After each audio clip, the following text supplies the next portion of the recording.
Telangana rising global సమిట్లో భాగంగా అందరి దృష్టిని ఆకర్షిస్తున్న ఒక కీలకమైన ప్రధానమైన స్టాల్ మనకి ఇక్కడ కనిపిస్తున్న ఈ green stall, the stall in green. So green ఎనర్జీకి సంబంధించిన స్టాల్ ఇది. యాజ్ వీ కెన్ సీ మొత్తం చక్కగా ఆకులు వీటితో గ్రీన్గా దీన్ని డెకరేట్ చేశారు సింబాలిక్గా. సో గ్రీన్ ఎనర్జీనే మనకి భవిష్యత్తుకి భరోసా అని తెలియజేసే విధంగా ఈ స్టాల్ని తయారు చేశారు. మనందరికీ తెలుసు పవర్ని రకరకాలుగా మనం ప్రొడ్యూస్ చేయొచ్చు, solar power, wind, hydro electricity. అలాగే ఎనర్జీని మనం వేస్ట్ నుంచి ఏ రకంగా ప్రొడ్యూస్ చేయొచ్చు.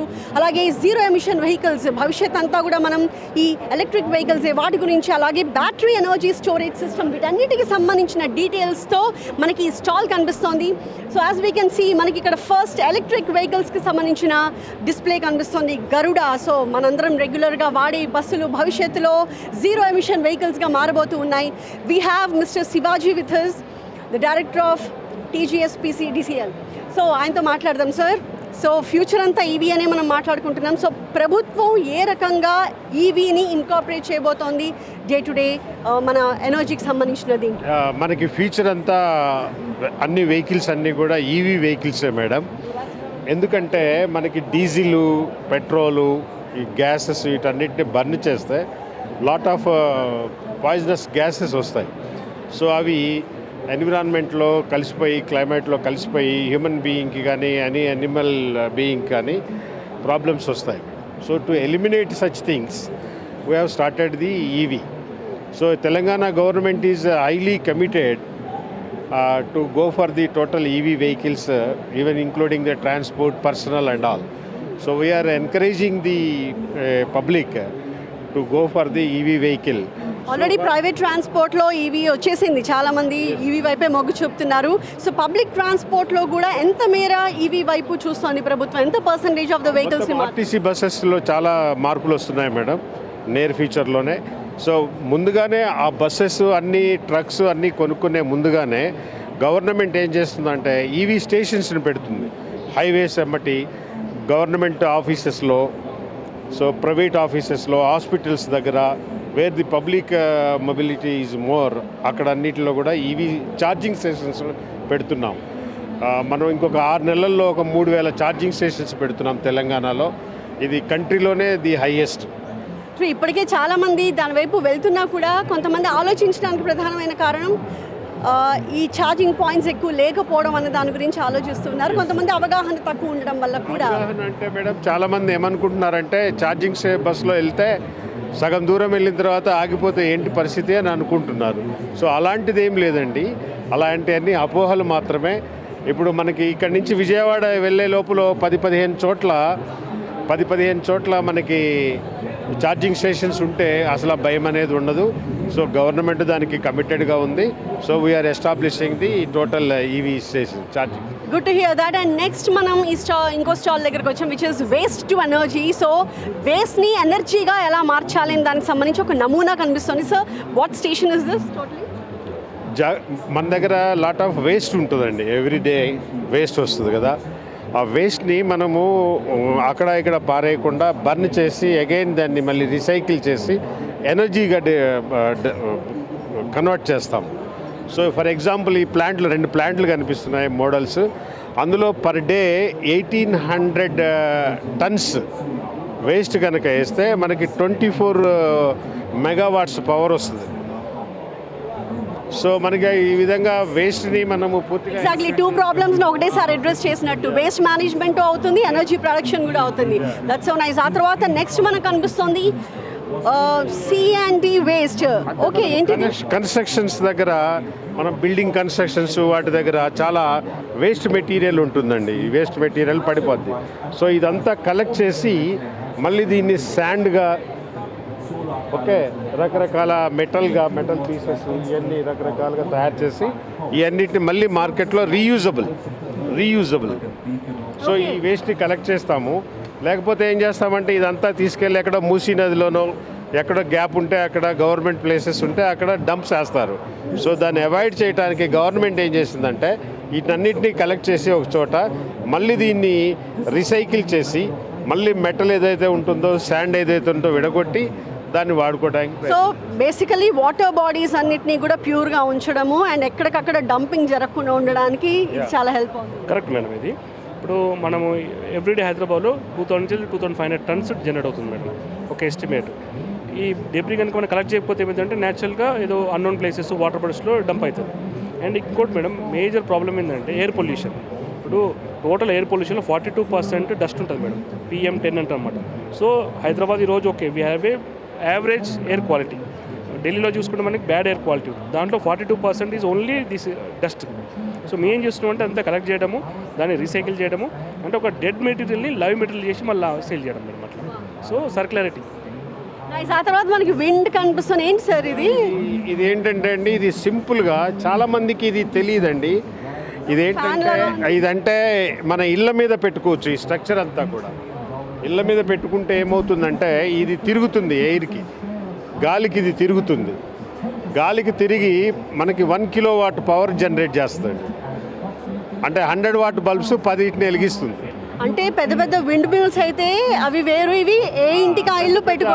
పెద్ద పెద్ద విండ్ మిల్స్ ఏంటంటే చాలా లార్జ్ స్కేల్ ఇండస్ట్రియల్ ప్రొడక్షన్. అది ఇదేంటంటే మన ఇంటి మీదనే పెట్టుకోవచ్చు. సో మన ఇంటి మీద ఇది 24 అవర్స్ రన్ అవుతూ ఉంటుంది. సో మన కరెంట్ బాగా ఆదా అవుతుంది. కరెంట్ బాగా ఆదా అవుతుంది. ఇది ఇప్పుడు ఇనీషియల్ స్టేజెస్ కాబట్టి దీనికి కొంచెం కాస్ట్లీ ఉందండి. ఇది 2.5 lakhs అవుద్ది. గవర్నమెంట్ ఇంకేమైనా సబ్సిడీస్ అవి ఇస్తూ ఉంటే అందరూ పెట్టుకోవచ్చు. మేబీ నేను గెస్ట్ చేస్తున్నాను, ఎక్స్పెక్ట్ చేస్తున్న ఫ్యూచర్లో దీని సైజ్ కూడా ఇంకొంచెం కాంపాక్ట్గా తీసుకొచ్చే ఛాన్సెస్ ఉండొచ్చు. కాంపాక్ట్గా అంటే కొంచెం ఇది బేస్ మినిమం రిక్వైర్డ్. ఎందుకంటే గాలి వస్తే మొత్తం కొట్టుకుపోకుండా బేర్ మినిమం పెడతాం.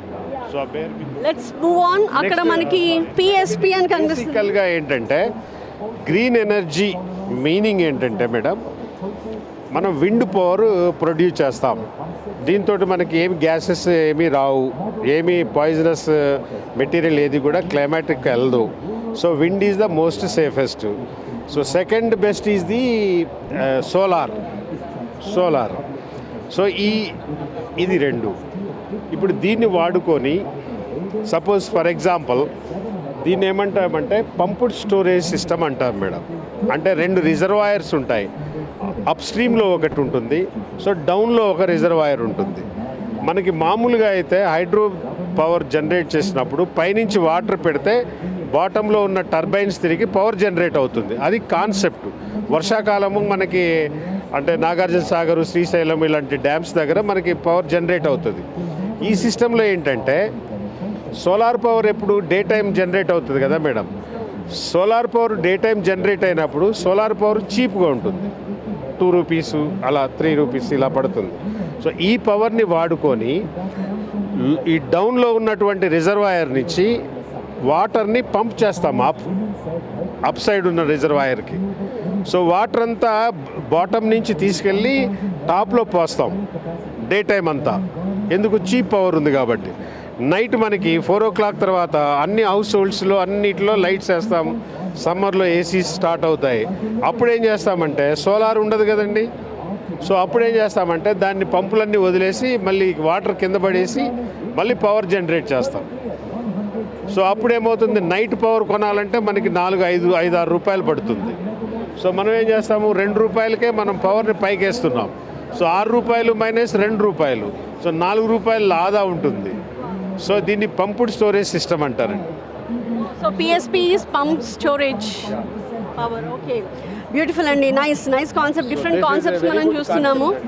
అండ్ ఇక్కడ ఇది బ్యాటరీ. ఓకే, ఇది బ్యాటరీలో మేడం ఇది బేసిక్గా ఇది మనం ఎలా చెప్పుకోవచ్చు అంటే 500 kilowatts 1/2 megawatt పవర్ దీంట్లో మనం స్టోర్ చేయొచ్చు. అంటే డే టైం మనకి సేమ్ ఇందాక సోలార్లో ఎనర్జీ ప్రొడ్యూస్ అవుతుంది. అది నైట్ అయితే సన్ ఉండదు, సోలార్ పవర్ ఉండదు. సో దీన్ని ఏం చేస్తామంటే డే టైం అంతా దీన్ని ఛార్జింగ్ తీసుకొని నైట్ మళ్ళీ దీంట్లో నుంచి వాడుకుంటాం. సో 500 kilowatt అంటే it is a very good. అంటే ఒక అపార్ట్మెంట్లో 5 ఇల్లులు ఉన్నాయనుకోండి, సో 5 అపార్ట్మెంట్స్కి సరిపోతుంది. సో సహజ వనరుల నుంచి మనం ఎంత అద్భుతంగా పవర్ జనరేట్ చేయొచ్చు, వాటిని మళ్ళీ ఎలా రీయూజ్ చేయొచ్చు అన్నది ఇక్కడ చూపిస్తున్నారు. What is this BESS and this is solar. ఇది ఫీచర్ అంతా ఇక్కడే ఉందండి. సో సోలార్ అంటే ఒకప్పుడు కొంచెం ప్యానల్స్ అవి కాస్ట్లీ ఉండేవి. ఇప్పుడు ఆ ప్యానల్ కాస్ట్ అంతా తగ్గిపోతుంది. సో ఇప్పుడు మనం ప్రతి ఒక్క ఇంటి మీద కూడా సోలార్ సిస్టమ్స్ పెట్టుకొని పవర్ జనరేట్ చేసుకోవచ్చు. బ్యూటిఫుల్ అండి. గ్రీన్ ఎనర్జీ అన్న కాన్సెప్ట్ ఎంత ఫ్యూచర్లో మనకి ఉపయోగపడుతుంది అన్నది చూస్తుంటే అర్థమవుతుంది. ఎందుకంటే లివబిలిటీ ఏంటంటే మనం కోల్ని తీసి కోల్ని ఎర్త్లో నుంచి తీసేస్తున్నాం కదా, అది డిప్లీట్ అయిపోతుంది. ఆ మినరల్ దొరకదు ఇక మనకి. కోల్ అనేది ఇక కొంతకాలం పోయిన తర్వాత, ఇక 50-100 ఇయర్స్ తర్వాత ఇక కోల్ దొరకదు. సో ఫ్యూచర్ జనరేషన్స్కి ఇష్యూస్ వస్తాయి. సో మనం ఇప్పటి నుంచే ఫ్యూచర్ జనరేషన్కి చాలా జాగ్రత్తగా ప్లాన్ చేసుకొని మనకి న్యాచురల్గా ఉన్నటువంటి రిసోర్స్ని చాలా జాగ్రత్తగా వాడుకోవడానికి ఉపయోగపడతాయి. సో దీనికి wind and solar the best అనిపిస్తుంది. ట్రూ. అండ్ ఈ ఫార్మ్స్ ఆఫ్ ఎనర్జీలో ఎక్కడా కూడా మనకి పొల్యూషన్ ఉన్నట్టు కనిపించదు.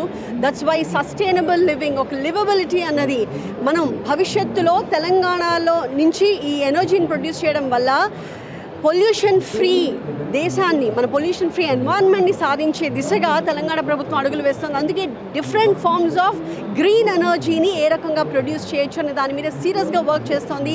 సో ఆ సస్టైనబుల్ లివింగ్, ఆ లివబిలిటీ అన్నది మన రాష్ట్రానికి మరిన్ని పెట్టుబడులు రావడానికి, ఎక్కువ మంది మన రాష్ట్రం వైపు చూడడానికి, మనం అనుకున్న లక్ష్యాన్ని త్వరగా రీచ్ అవ్వడానికి ఖచ్చితంగా అవకాశం కల్పిస్తుంది, ఆస్కారం ఇస్తుంది అని చెప్పి మనమంతా ఆశించవచ్చు.